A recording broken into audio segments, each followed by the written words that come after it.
मनुष्य की सबसे बड़ी दुर्बलता क्या होती है? सोचिए। धन, प्रेम, अहंकार। मनुष्य की सबसे बड़ी दुर्बलता होती है उसके रहस्य। चाहे आप कितने भी शक्तिशाली क्यों ना हो, कितने भी प्रबल क्यों ना हो, परंतु उसके रहस्य उसके नाश की चाबी होती है।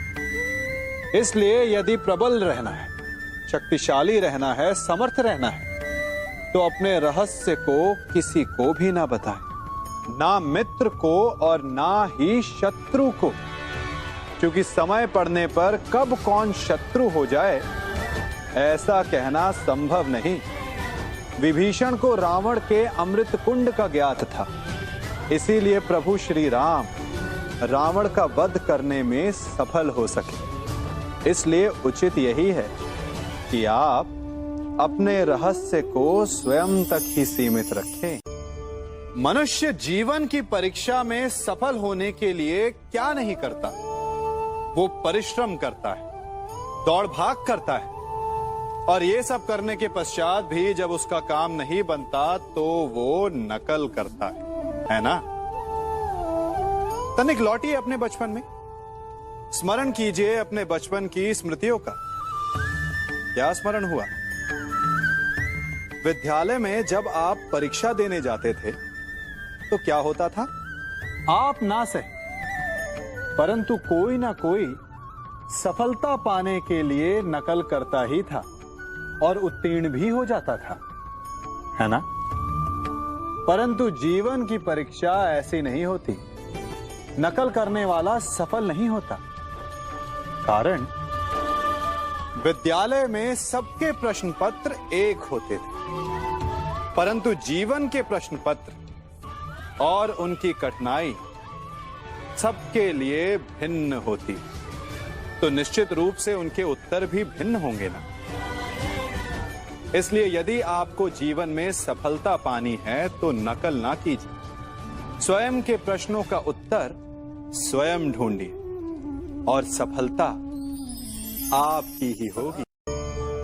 मनुष्य का जीवन हार और जीत, विजय और पराजय, सफलता और असफलता के मध्य झूलता रहता है। आपके साथ भी ऐसा होता होगा, है ना? जब आप सफल होते हैं, किसी चुनौती पर विजय पाते हैं, तो मन प्रसन्नता से आनंद के उपवन में झूमने लगता है, और जब आप असफल होते हैं तब मन दुख और पीड़ा के सागर में डूबने लगता है। परंतु वास्तव में सफलता और असफलता है क्या? तनिक ध्यान से सोचिए। ये केवल हमारी मनोस्थिति मात्र है। हमारी पराजय तब नहीं होती जब हमारा शत्रु विजय प्राप्त कर ले। हमारी पराजय तब होती है जब हम पराजय स्वीकार कर लें। हम असफल तब नहीं होते जब हम लक्ष्य ना पा सके। हम असफल तब होते हैं जब हम प्रयास करना बंद कर दें। इसलिए प्रयास करते रहें और हार ना माने, क्योंकि जिस दिन आप हार स्वीकारना बंद कर देंगे, जीत आपके चरणों में होगी। सबने बरगद के वृक्ष को तो देखा ही होगा। क्या आपको ज्ञात है, बरगद के वृक्ष के बीज का आकार राई से भी छोटा होता है, परंतु बरगद का वृक्ष संसार के महाकाय वृक्षों में जाना जाता है।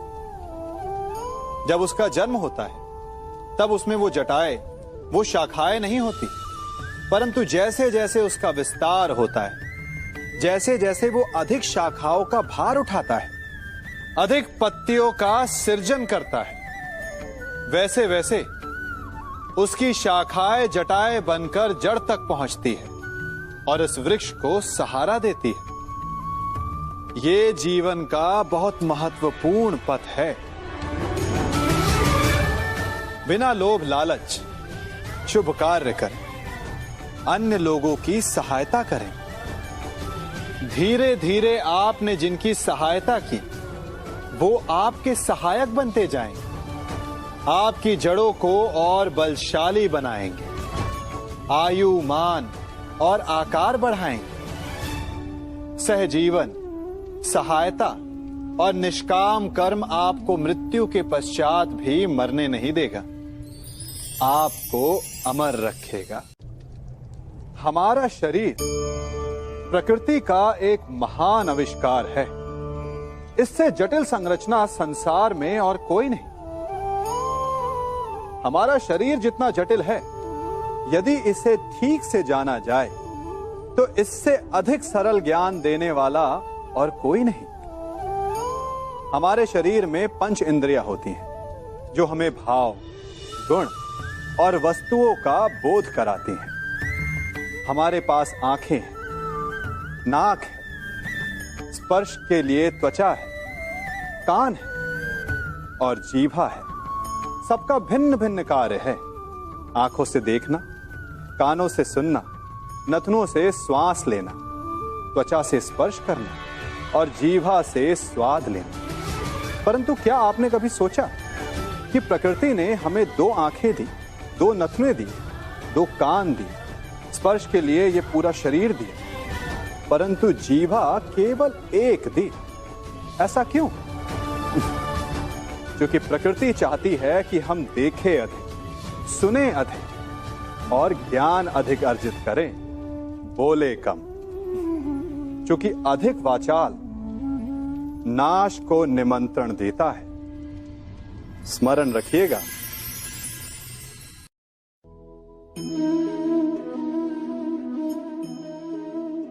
ये सदा यही कहते आए कि यदि आगे बढ़ना है तो अपनों का साथ दो। सत्य कहते हैं, अपनों का साथ देना ही चाहिए, परंतु साथ देने से पूर्व ये अवश्य पहचान लेना चाहिए कि अपने हैं कौन। क्या अपने वही होते हैं जिनके साथ हमारा रक्त संबंध होता है, या अपने मित्र? अपने वो होते हैं जो हमें सद्कार्य के लिए प्रेरित करें, हमें आगे बढ़ाएं, हमारा साथ दें।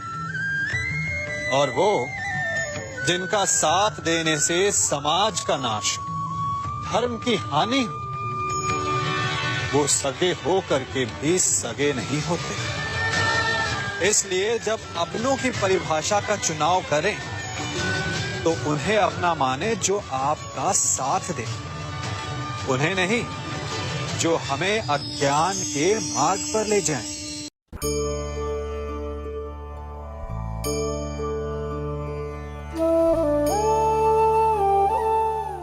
आप जिनसे प्रेम करते हैं, सदा उनके समीप रहना चाहते हैं, नहीं चाहते कि कभी अपनों से दूर होना पड़े, बिछड़ना पड़े।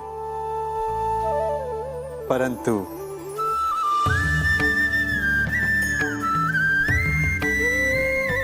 एक समय के पश्चात अपनों से दूर हो जाना उन्नति के लिए आवश्यक है। आप माता पिता हैं ना? यदि आप अपनी संतान के जीवन के हर पग पर उनका मार्गदर्शन करते रहेंगे तो आपकी संतान स्वयं मार्ग चुनना कैसे सीखेगी? मार्ग के कांटों से स्वयं को बचाना कैसे सीखेगी? इसीलिए एक समय के पश्चात अपनों से बनाई गई दूरी सदा लाभदायक रहती है। आज मैं आप सबको एक कथा सुनाता हूं। एक दिन प्रातः एक व्यापारी अपने घर से निकला। घर से निकलते ही एक बिल्ली ने उस व्यापारी का मार्ग काट दिया। व्यापारी घबरा गया। वो फिर से घर लौट गया और शुभ घड़ी की प्रतीक्षा करने लगा। और जब वो पुनः अपने घर से निकला तब वो वाहन जा चुका था जिससे राजा तक पहुंचकर उसे भेंट देनी थी। राजा को भेंट नहीं मिली। राजा क्रोधित हो गए। राजा ने उस व्यापारी का व्यापार बंद करवा दिया। इस कारण व्यापारी क्रोधित होकर घर पर अपनी पत्नी से लड़ बैठा। पत्नी अपने बच्चों समेत मैके वापस चली गई और उस व्यापारी के जीवन में यदि कुछ रह गया था तो केवल अंधकार। और इन सब का कारण वो उस बिल्ली को मानता रहा जिसने उसका मार्ग काटा था। ऐसा ही एक दूसरा व्यापारी राजा को भेंट देने निकला और उस व्यापारी का मार्ग भी एक बिल्ली ने काट दिया। वो व्यापारी तनिक घबराया, परंतु उसने आगे बढ़ना अधिक उचित समझा। राजा तक वो समय पर पहुंचा। उसने राजा को भेंट दी। राजा प्रसन्न हुए और राजा ने व्यापारी को अपना व्यापार बढ़ाने की अनुमति दी, स्वर्ण आभूषण दी। जब व्यापारी घर पर पहुंचा तो पत्नी को आभूषण और अपने बच्चों को देने के लिए वस्त्र थे उसके पास। हर ओर प्रसन्नता थी। समझ रहे हैं ना? दोनों के साथ एक ही प्रकार की घटना हुई, परंतु दोनों की प्रतिक्रिया भिन्न थी। ऐसा ही हमारा जीवन भी है। हमारे जीवन में प्रारब्ध का अपना स्थान है, परंतु उससे कई अधिक महत्वपूर्ण हमारी प्रतिक्रिया, हमारे सोच का प्रभाव है, क्योंकि यही हमारे जीवन को आकार देते हैं। इसलिए अपनी सोच को सकारात्मक रखिए। आपका जीवन सदैव आनंदमय।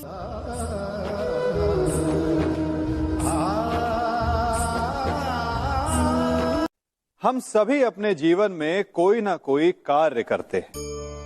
कार्य करते हैं तो थकान की अनुभूति होती है, और यदि थकान ना उतरे तो कार्य करने का मन नहीं करता। हम आशा करते हैं कि कदाचित एक दिन में 24 के स्थान पर 26 घंटे होते तो आराम करने के लिए हमें और अधिक समय मिल जाता। हमें ऐसा अनुभव होता है कि हम बहुत अधिक कार्य कर रहे हैं, है ना? परंतु क्या आपने कभी सोचा है कि जो लोग संसार में सफल हैं, उनके पास भी सफल होने के लिए दिन में केवल 24 घंटे थे? तो फिर वो सफल क्यों हैं? इसका एक छोटा सा रहस्य है। वो कार्य चुनते हैं जो उन्हें प्रिय है, जिसे करने में उन्हें आनंद आता है। उन्हें लगता ही नहीं कि वो कार्य कर रहे हैं, उन्हें लगता है कि वो प्रतिपल आनंद मना रहे हैं। और जब आप आनंद मनाते हैं तो थकान कैसी? इसलिए यदि आप जीवन में कोई भी कार्य करें तो वो आपके मन को भाना चाहिए, या जो कार्य आप कर रहे हैं उसे अपने मन को भा देने दो। सफलता आपको मिलेगी।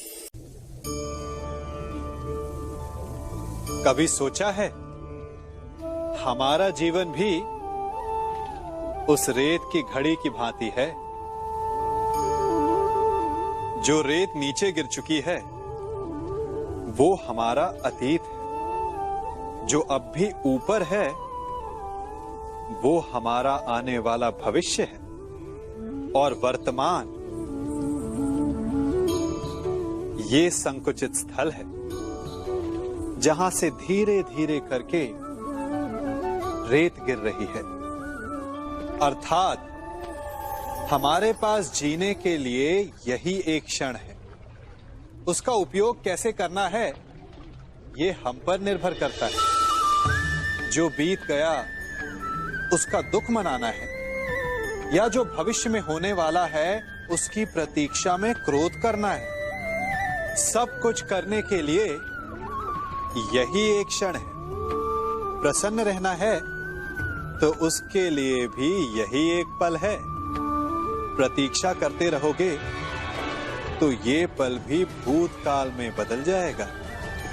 इसलिए आनंद के लिए, परोपकार के लिए प्रतीक्षा ना कीजिए। आपके पास जो पल है उनका भरपूर सदुपयोग कीजिए, क्योंकि इस घड़ी को पलटकर आप फिर से समय अवश्य गिन सकते हैं, परंतु अपना बीता हुआ समय आप वापस नहीं लौटा पाएंगे।